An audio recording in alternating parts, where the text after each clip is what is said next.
video, I would like to talk about the secant line and the tangent line using Desmos graph.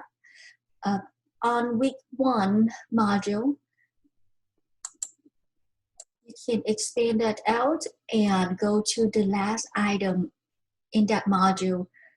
You click on the link, it will give you the graph inside Canvas. Now, let's say if you don't want to look at the graph inside Canvas, you can click on the link here in this upper corner. That will bring you to the bigger website.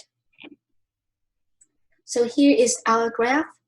The graph, the red one right here, is the function f of x equal 0.2 x to the third power. And I have 2 points A and B with f of A and f of B on the graph f of x.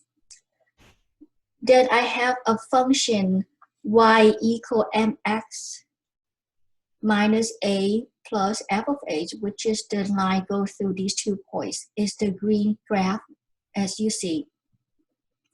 So what is the secant line to the graph of a function f of x?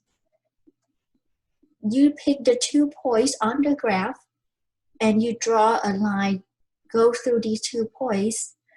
This line we call the secant line of the function f of x. Okay, now the slope of this line, which following the slope formula, the slope m equal rise over run. This slope we call the average velocity of the object go along this position function f of x.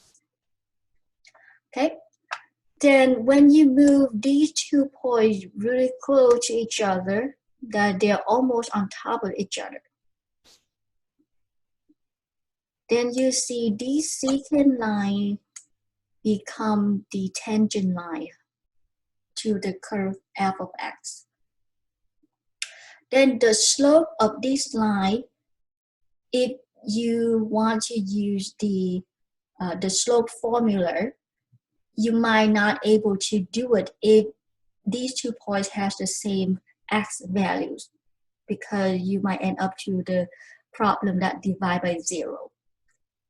Anyway, we will have another way to find the slope of this tangent line. But this tangent line to the slope to the function f of x that has a slope, and this slope we call the instantaneous velocity of this object.